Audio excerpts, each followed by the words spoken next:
So, good afternoon, everyone, and welcome to today's session on entrepreneurship in China with our esteemed guest, Dr. Senmao Xia from Coventry University. Before we begin, I'd like to do a little bit of an introduction about the Confucius Institute and why we are eager to support business relationships with China and how we can support businesses across the local area specifically. So if I can do it. So a little background of the Confucius Institute for anyone who is not aware of who we are and what we do. The Confucius Institute at Coventry University is a joint venture with a partner university called the Jiangxi University of Finance and Economics in China. And the mission of the Institute is to share and promote Chinese language and culture across our local area in the West Midlands. Now, the Confucius Institute obviously has had a lot of attention across around the world. It is part of a non-profit organization, a non-profit foundation now in China. And again, our focus is on running language classes to all abilities to prepare for Chinese language tests. We run cultural classes and cultural support for academics, for support staff across the university to help people understand the cultural differences between a large amount of Chinese students and the academics. And with our Confucius Institute, one of our newer projects is running a Belt and Road Observatory in which we try to share and provide information about the Belt and Road initiatives specifically. And as part of this, we are able to offer bespoke courses on Chinese language and business culture for local businesses. We can run China business masterclasses with our network of experts. We can also run, again, business specific or general standard Mandarin classes whatever the needs to people. If you have anything you would like to get in touch with us about, if you are interested in working with us, seeing how we can offer specific and bespoke support, please contact us at this email here, confuciusinstitute@coventry.ac.uk. We welcome inquiries and we welcome anyhow way that we can support you, from translation to bespoke advice and consultation from our PhD candidates for our academics. Please get in touch and we can have a conversation, see how we can help you. So with that being said, I'd like to introduce our main guest speaker today.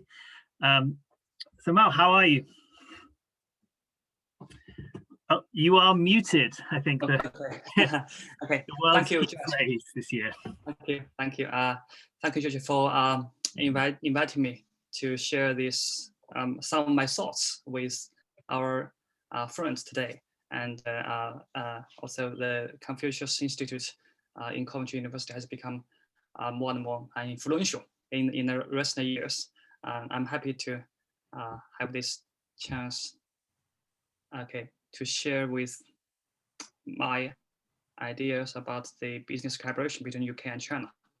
So I have prepared some slides. And as George mentioned, I'm happy to answer any questions that you may have at the end of the session. And I would spend around 50 minutes to share with you my ideas, and I will leave some open questions for us to discuss if we have time. Okay, just briefly introduce myself. I'm an associate professor in Coventry University, and I'm also the editors and the guest editors for a few international academic journals. I'm also the advisor for some companies in the UK who are invested by the Chinese funding. So I'm quite happy to have today's chance to share with you my understanding of how to improve collaboration between UK and China. Okay, so I would like to focus on more 4 points in today's session. And first, I would briefly review the collaboration between UK and China in the last few years. And also in the second, I will discuss my understanding about why we can benefit from this collaboration.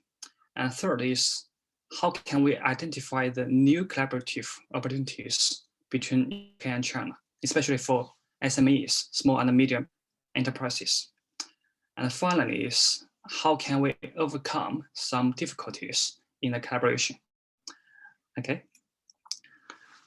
First let's just look at some diagrams to see how to see how UK and China has developed their collaborations in the last few decades.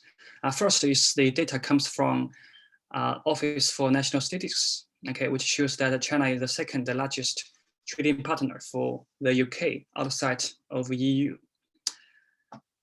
Okay, this is the trading part. Trading is one important aspect of collaboration. And the second is the investment. And you can see in this diagram, actually in the last 20 years, from 2000 and 2019, actually UK is the most attractive area in Europe in terms of attracting Chinese funding. You can say UK is the only country in Europe which attracted more than 50 billion euro in the last 20 years. If you combine the funding received by Germany, France, and Italy, if you combine them together, they are just as much as the UK. So you can see UK is quite attractive. And you can see on the right-hand side, UK attracts around 30% of all Chinese funding in Europe, because UK will have quite good innovation as well as business-friendly environment. Okay, this is the funding aspect of the collaboration. And the third one, we have put some examples and cases here. You can see many famous British companies have already entered China, such as BT, HSBC, MS. And more importantly, in the last 5 years, many UK's top private schools have set up their campuses in China, such as Harrow and Westminster. And in the same time, we can see many Chinese companies have invested in the UK. For instance, the Geely, which is a car manufacturer, it has acquired the Black Cap in London. Actually, quite interestingly, the factory of the Black Cap is based in Coventry. Actually, almost all the black taxis are produced here in Coventry. And Green King, which is the largest pub retailer, has also acquired by a Hong Kong tycoon. And things like this, these are some examples of the collaboration. In terms of the financial collaboration, actually, the year before, in 2019, Shanghai stock market and the London stock market, they have established a Stock Connect program, which will enable the companies from both countries to sell their shares in the other markets. So this would be very convenient for the companies from these two countries to get investments to scale up their projects.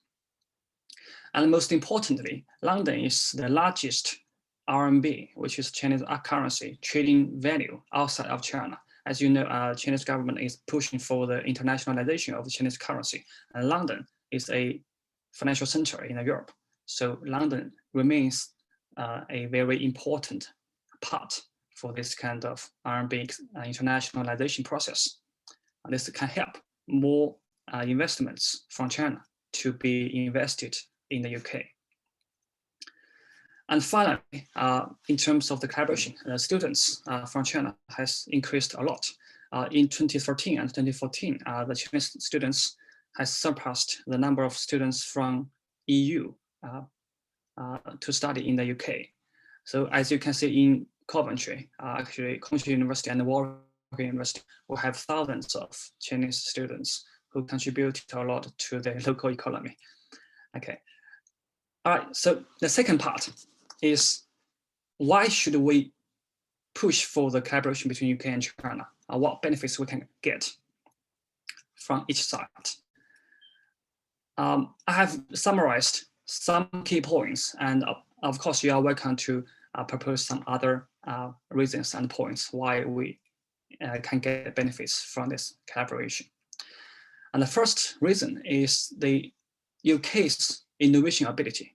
UK is one of the best countries in the world to do R&D, okay? But because UK has a relatively, how to say, small market when it comes to the commercialization of ideas and patents, so UK needs some emerging countries to push forward its commercialization. So we can see that we have seen many leading companies coming from the US. One of the key reasons is because the US has a bigger market. US has around more than 300 million people, but in the UK we have only around 66 million people, which is 1/5 of the US size. So the US companies can easily commercialize their ideas because of the big market. So for UK companies, even though we have very good ideas and patents and innovations, but how can we grow and scale up? We need the markets overseas, especially in the area of Brexit. And the other important thing is the UK and China doesn't, these two countries do not have a competitive relationship. In the next few decades, China and the US will compete in almost every aspect, but for UK, it's a very good opportunity because UK can do business with both of these two countries. But how to balance this kind of thing, it needs our wisdom. And the final point is, after Brexit, UK want to become a more global Britain. So we need to do more collaboration with the emerging countries, like India, like Asia, and other countries. And China is one of those countries. And one more diagram I want to share with you is why we can see UK is a leader in the innovation area. This diagram has been cited many times by some leading journalists and academics. You can see here, UK will have less than 1% of the world population. We have 7 billion people in the world, but in the UK we have less than 100 million. So we have less than 1% population, but we have attracted around 3% of global research funding, and based on which we have attracted 4% of world researchers. Okay, and with the work of this 4% of researchers, we have produced around 8% of world papers. Okay, and within these 8% papers, they are quite high quality papers because these 8% papers have attracted around 12% citations in the world. And in terms of the most highly citations, we have achieved around 14.4% in the world. So which means UK is a truly global champion in the innovation. But because of the limit, small market, we need some bigger market to commercialize our ideas, to grow our companies, to become the world leaders. But why we should turn to China? Okay, this data comes from BBC. Many economists estimated that China would overtake the US in 2028 in terms of the nominal GDP. But according to there are two measures to evaluate GDP. One is called nominal GDP. The other measure is called PPP GDP. PPP stands for purchasing power parity, GDP. Actually, according to the data of IMF, the International Monetary Foundation, in 2014, China has already overtaken the US in terms of the PPP GDP. And for the retail market, UK and China, US and China will be the two biggest markets in the next few years. And in the Fortune Global 500, China has 124 companies, and the US has 121 companies. So this diagram just shows us that China truly has a good market for the UK companies to take advantage of. So why do UK SMEs need from China? In the previous slides, we have discussed some big companies. Big companies, it's easy for them, or in other words, they can overcome many difficulties when they are doing international collaboration. But for SMEs, they have more risks because they can't bear high risks and they have limited resources. So what we need to help is the SMEs and entrepreneurs from both sides to do collaboration. So what do UK's SMEs and entrepreneurs need from China? First is, of course, the funding. Okay, especially after the Brexit, the funding from the Europe may decrease to some extent. So how can UK's companies get funding outside of the EU? It's another challenge. But in the same time, China has many capitals, but they have nowhere to go because in China, the very good projects are quite limited. So they are looking for some overseas projects to invest. This is one reason. And second is, as we mentioned before, the market entry for UK's SMEs to accelerate their scale up. And the third point is the manufacturing supply chain. As we know, China is the world factory. So the supply chain industries are quite mature in China. We can easily produce products, and the speed is quite quick.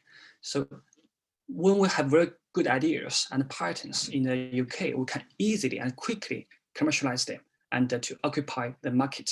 So if we can match the UK's brands and brands and the Chinese market, we can do something very big. But in the same time, what do Chinese investors need from the UK? Okay, we need to know both sides so we can help the collaboration for them. So what do the Chinese need? First, of course, because UK is famous for its innovation, so the technology and knowledge learning for the Chinese companies is a key priority for them to come to the UK. And the second is the project-driven immigration. Why is project-driven? Because nowadays, some wealthy or successful entrepreneurs in China, they want to have a better education environment for their children and their grandchildren.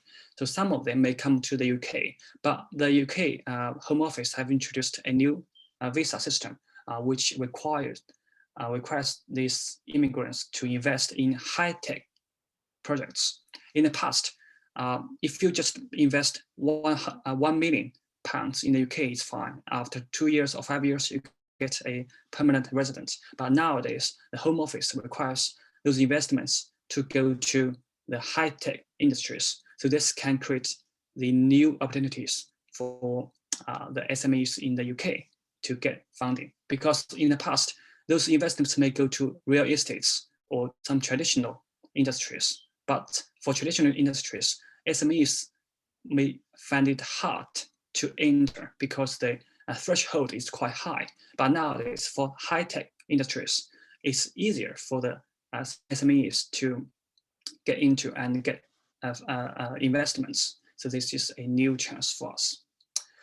And the third point is that some businessmen want to balance their risks by allocating their assets across the world. And the London, UK, because of the stable institution environment, it's a good place to attract those investments. And finally, is the springboard the UK market can play.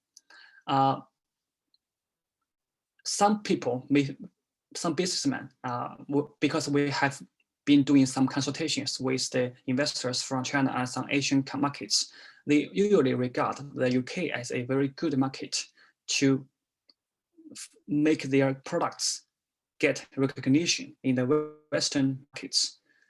Some people say that if their services and products can get licensed or approved in the UK market, they can easily get to the European market and the North American markets. So the UK acts as the springboard for many emerging countries companies. So this is another chance for us to do collaboration. Okay. So if we know now, it's very important for us to the collaboration, and we can get many benefits. We know the motivations, but what are the new trends in the collaboration between UK and China? Here I just cited a diagram from a think tank to show the industries. Okay. Actually, this diagram shows the number of investments in the last 5 years from 2016 to 2020. They are the investments from China into the UK's companies. And we can see the top 4 industries are TMT, MI, consumer, and life sciences. Okay, TMT stands for the technology, media, and telecom. And MI stands for manufacturing and industrial engineering. And you can see in this diagram, more and more investments get involved into the life science, consumer, and the technology industries. They are high-tech industries, okay? Because in 2015, the Chinese central government has introduced a new policy to encourage the overseas investments into the high-tech industries. Because in the past, a few decades, many investments, they usually come to the UK to buy properties, okay, or to invest in some traditional industries, such as the retailing, okay. But nowadays, they are more focused on the high-tech industries. Okay? It's good for our SMEs in Coventry and in the UK. So this is the new opportunities in terms of the industry classification. And the second new opportunities, I think, is the innovation chain. Okay, the innovation chain. Here, I want to just share with you this famous diagram. This shows 9 stages in terms of the commercialization of ideas. Okay, how we can commercialize very good knowledge from university to the markets. You can see in the first 3 stages, 1 to 3, the activities and fundings are dominated by the university and the research institutes. They are called the upstream of the innovation chain.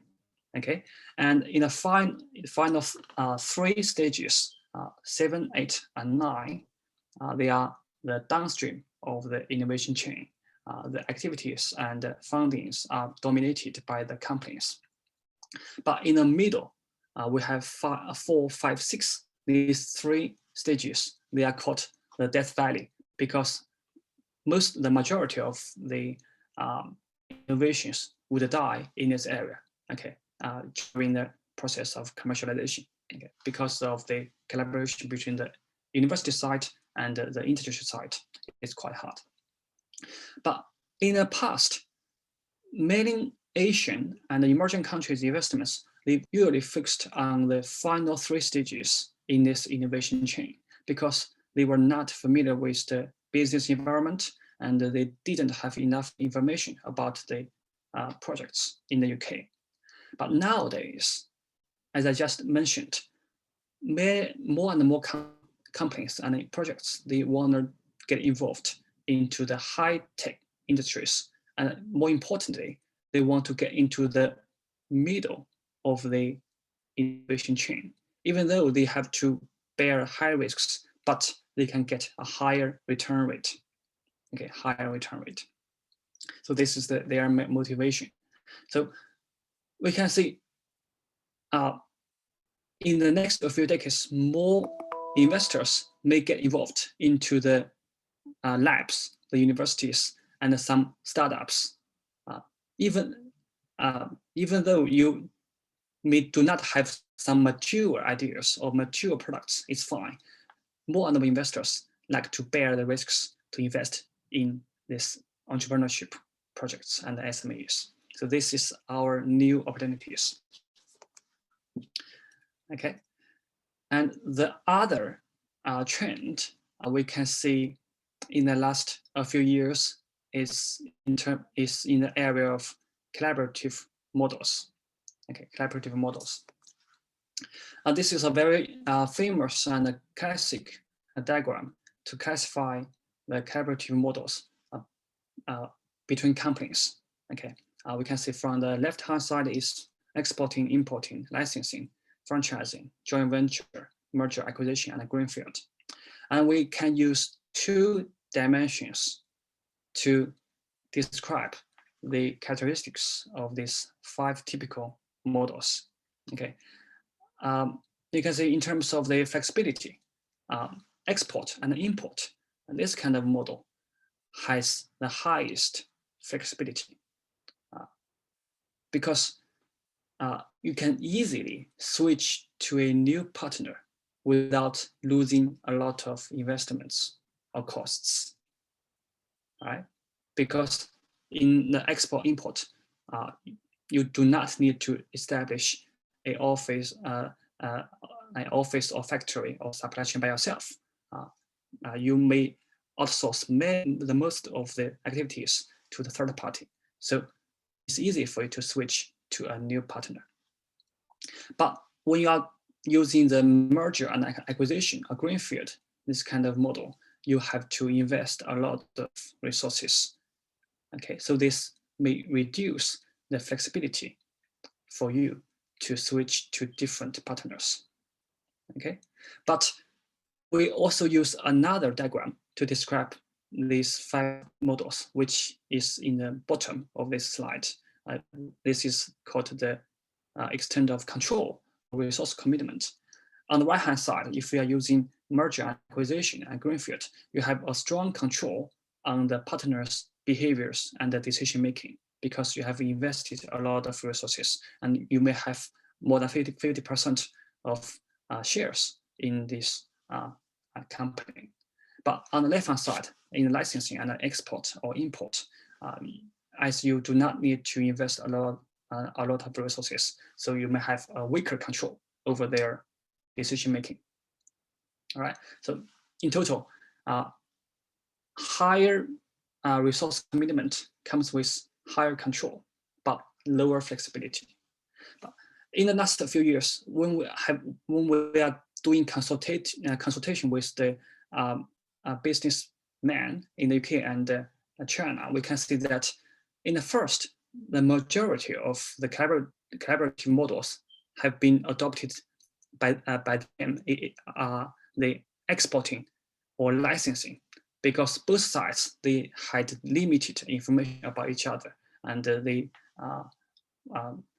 didn't have enough courage to invest a lot of resources into the collaboration. But nowadays, in the last few years, we can see more and more companies have chosen merger, acquisition, or joint venture as the main collaborative models, because both sides have become more confident. Okay, and they are especially confident for the future development.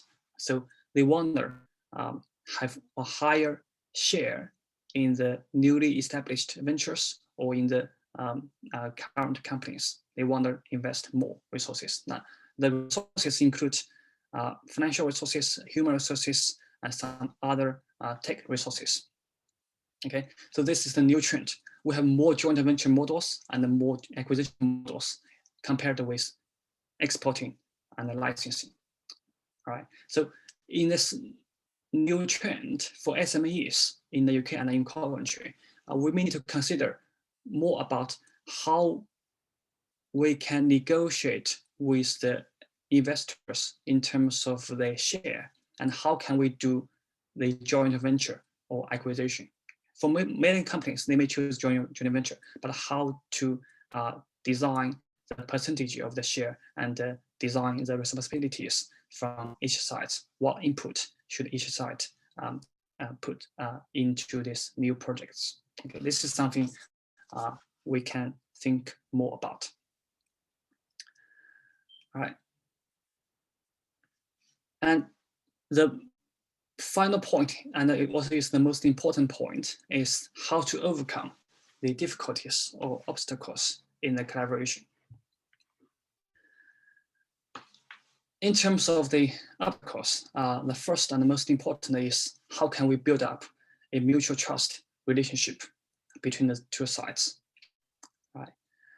And especially when we do not know the background of each other, we sometimes need a middleman or an agent to help establish the trust. All right.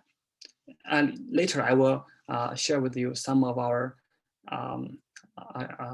practice in helping the two sides to build up the trust.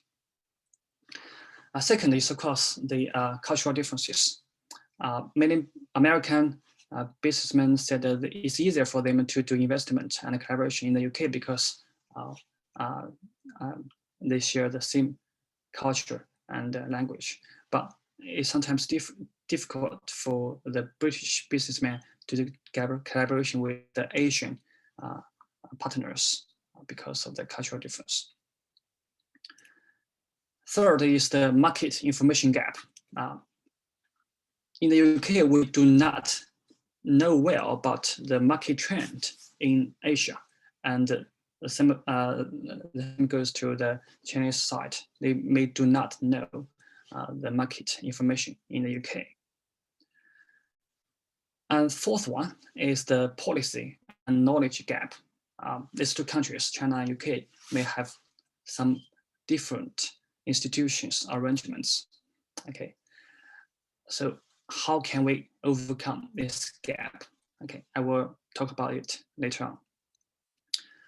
And the final point, the final obstacle is the geopolitical risks. Okay, as we mentioned just now, in the next few decades, the competition between China and the US may become more fierce. So how can UK balance these two relationships and do business in the same time with these two countries? How can we overcome these risks? It's another thing we need to think about. So some key advice for the UK companies. The most important one is to establish bilingual working forces. Actually, this kind of topic has been discussed in the academic research for many years. How can we build up a bilingual working environment so that we can bridge the cultural and the information gaps between these two countries? Especially when the SMEs, because SMEs sometimes we do not have some professional lawyers or consultants to negotiate the contract clause with the investors, especially the overseas investors. So we do need some staff members who can speak these two languages or can understand these two countries' environment to help negotiate the clause and also negotiate the contracts with incubators and the media from these two sides. Actually, many research has proved that if we have some bilingual staff members, they can effectively help and speed up the collaboration between these two countries. It's a very good advice. And but how can we recruit or train these bilingual working forces? Many other papers have discussed this, but today we do not have enough time, so we wouldn't expand this kind of discussion in this aspect. The other advice for our UK's companies is to do collaboration with the incubators and accelerators. But here I put the keyword, it's UK China incubators. It's not just Chinese incubators or just UK incubators. It's the joint incubators, the incubators who have shared, who have ties with both sides. These are the best and platform for our SMEs to do collaboration. Why? Is because actually, as I said, I'm the advisor for some incubators based in London. Actually, their practice has proven quite successful in the last few years. In addition to the private incubators, some government-backed companies and the national science parks have already set up their offshore offices in London and in other European countries. So they are there to help search for good projects and attract talents. Okay, so what are the main functions of those incubators, and what, in other words, what are the help the SMEs can get from those accelerators or incubators? First is they are there to search for and screen UK's best projects and firms. Okay, as I said in the previous slides, in terms of the innovation chain, more and more investors and companies want to get into the middle 3 stages of the innovation chain instead of the downstream of the innovation chain in the past. So that's why we have set up some special forces, special offices to search for the innovative patents and innovations in the universities and in the SMEs in the UK. Even though you are quite small, but sometimes you may get in touch by some people who probably come from the incubators. A second function for those incubators and accelerators is to match the Chinese funding with the UK's projects.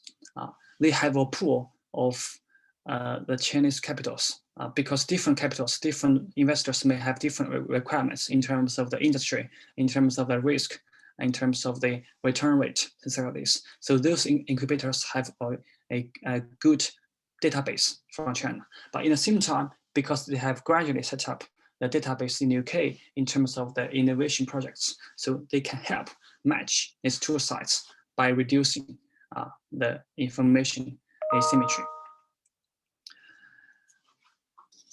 And the third part, third service, is that they can help the UK's firms to enter not only China, but also some Asian markets. Why? It's because they have set up some partnerships with different national science parks and the local government. All right. So when they can bring the UK companies to set up offices, factories, or some type of projects in China, the local government or the partner companies in China will give the commission fees to those incubators. And sometimes those incubators, if they have enough funding, they may want to have a share in the UK company by providing some type of funding or financial support. Okay, so by doing this, the incubators, UK companies, and the Chinese side can all get benefits from this collaboration. Okay, and one more thing to emphasize is that when the UK companies set up their offices in China, in the first few years, some national science parks and the local government may provide some supporting schemes to these foreign companies in terms of the, for instance, the tax relief, okay, and how to say, a free office for the first 3 years, for example, and some other marketing expansion support as well. Okay, so you can, as the SMEs from UK, we can negotiate the clause with the agents as well as with the Chinese government and the national science parks in terms of what support we can get. But how to negotiate those contracts? The incubators and some third-party professionals can provide help. The final point is the consultancy post-investments. So these incubators and accelerators not only provide help for the UK companies in the early stages, but they also want to provide a lifelong help in the later stage until IPO. Okay, so they want to do some long-term investments, but how to do this? In most cases, they may want to become a shareholder of the company, especially for some promising companies. All right. And finally, is the project-driven immigration consultancy. As I mentioned before, many very good investors, they may want to come to the UK to have a permanent resident visa. So these investors can help them to find proper projects to invest. As we mentioned, the Home Office required these immigrants to invest in high-tech companies nowadays in the UK. So further help the match between the capitals and the good projects. And I also summarize two typical accelerators and incubators based in the UK. They are either private incubators or state-owned offshore offices. Okay, so for private incubators, they may wonder, because the investors behind those incubators, most of them wanted to get an immigration visa or projects in the UK. So the term of those immigration projects is around 3 to 5 years. So for those investors, the majority of them may want to get their investment to return in 3 or 5 years. But of course, if the project is quite promising, they may want to do some longer term investments. But in most cases, 5 or 3 years will be the average term they want to get from their investments. So this is the characteristics for the private funding. But for the state-owned offices, they would like to invest more into the long-term projects. 5 years, 10 years, okay, will be fine, because they are not, they do not have pressures on the timeline.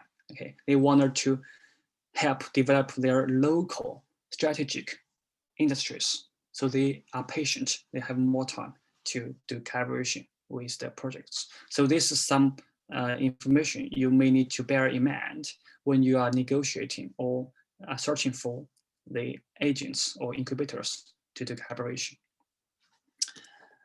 All right. And the final thing I want to share with you is a bonus, actually, is which cities or regions should the UK companies to prioritize when they want to get into China? Because in terms of the geography, China is, I don't know, is probably as big as the continental Europe.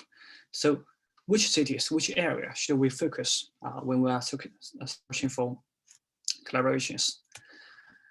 The first diagram I want to share with you is the national science parks.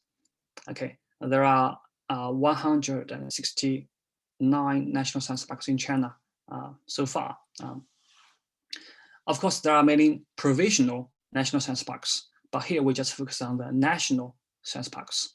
Okay, why we put science parks as the keyword here is because within those parks, they usually have more supporting schemes for the SMEs. Okay, for instance, free offices, long-term loans, venture capitals, and better business environment. Okay. And you can see that most of the national science parks are located in the 3 areas. You can see here, and in the north is the Beijing area. In the east is Shanghai area. In the south is the Hong Kong and Shenzhen area. Okay, and the other 2 areas gradually may attract more companies. Is the west area, which is Chengdu and Chongqing, and the central area is Hubei province.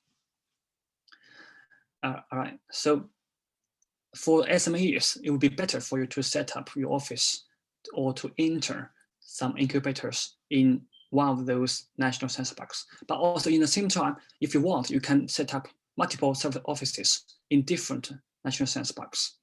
Okay, it's absolutely fine. The second diagram I want to share with you is about the transportation infrastructure plan for the next 15 years in China.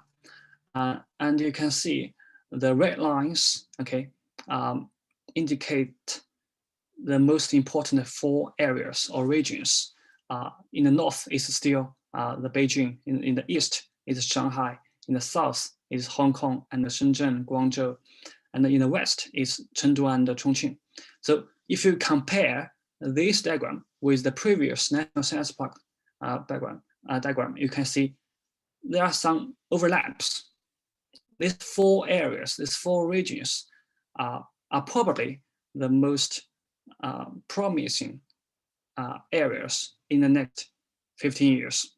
Okay, you can see the national science parks here.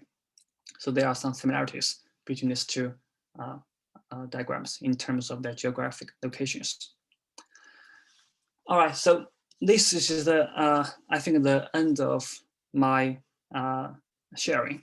Okay, and if you have any questions, please feel free to raise, and I'm happy to discuss with you.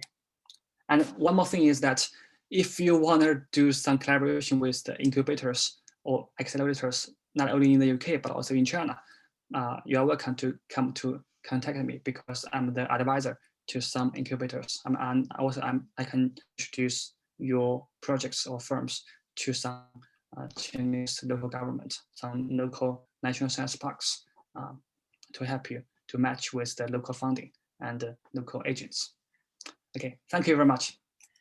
Thank you very much. That's a very interesting speech. I think the first thing to ask is then, when you say just now to invite people to contact you, what would be the best way for anyone to get into touch with you, and what details would you be wanting to share? I can just put my email address into the chatting box, and you are welcome to contact me. Yeah. Well, I'm sure people will be able to find you online if they search through other places as well. But yeah, yes, I think so. Thank you very much for that. And I'd like to open now the floor for this. If anyone has any questions, or if there's anything that has been said today that people would like to learn more about, please feel free to put those questions into the into either the chat or the Q&A section there, and we will push into that. Now, I'm a little interested. Oh, we've had one. Oh, that's from you. So that was putting your email into that. I saw the chat come up. So when you say that at the moment you are advising these incubators and these accelerators, is there anything particular that in what, I've got a couple of questions. In what role are you doing that, and what are they really looking for around Coventry for local business people? What advice could you provide to people who are interested in taking advantage or working with these incubators and accelerators? No problem. First is that we may need to analyze which industries our companies may belong to, because nowadays more and more incubators and investors, they wanted to get involved into the high-tech industries, especially the industries the UK is famous for. Okay, for instance, the life science, the financial, and some high-end manufacturing, things like this. So this is the first point, the industry category you belong to. The second is that for most of the SMEs, you may need financial support to scale up. And so you need think about what type of investments you would like to get. Is it long-term investments or short-term investments? What is the return rate you would like to give back to your investors? Because different funding may have different preferences. And also some other advice is that because the incubators, they are located in different cities. Some are in London, some are in Newcastle or in Manchester. So where would you like to locate your office to get in touch with those incubators? Yeah. Okay, and for when you say the offices, what is there any offices in the West Midlands, so Birmingham, Coventry, that would be best for people to be aware of? Actually, I serve as the advisor for a few incubators, but most of them are located in London or Cambridge. And but I heard that probably they may want to have some new offices in the West Midlands. Not this year, probably next year.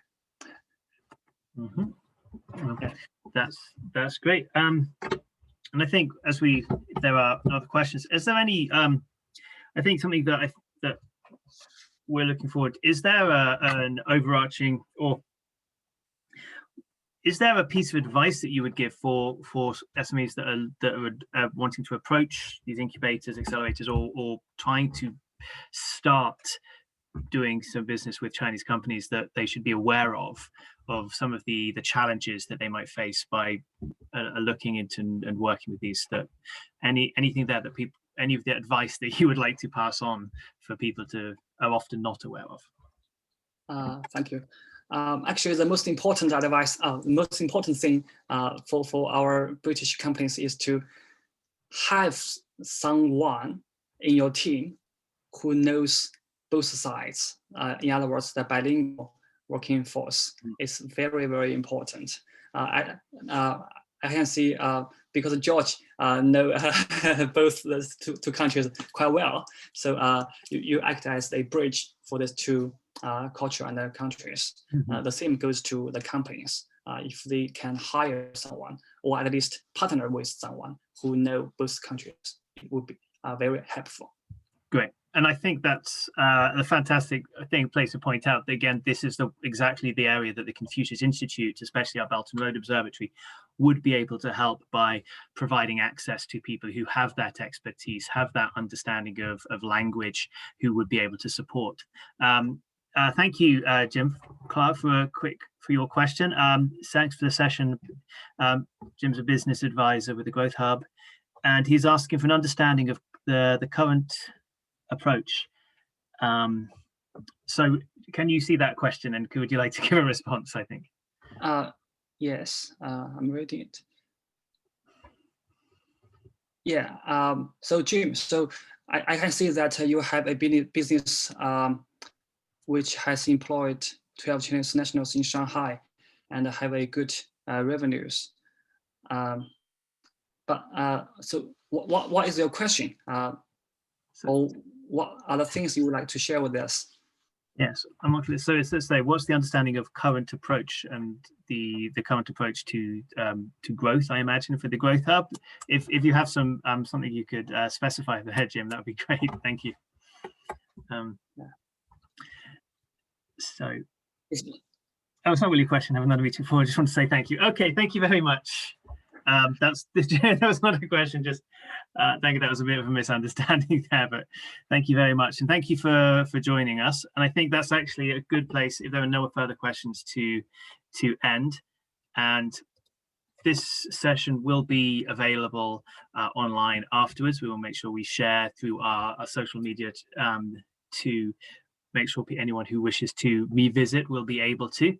And I'd like to end by reminding everyone again, please get into touch with the Confucius Institute at coventry.ac.uk if there is anything you would like to learn more about with Chinese culture, if you are interested in improving Chinese language among your team. And finish with a huge thank you to Dr. Senmao Xia for joining us and for giving us a fascinating talk today. Thank you, George, and thank you all.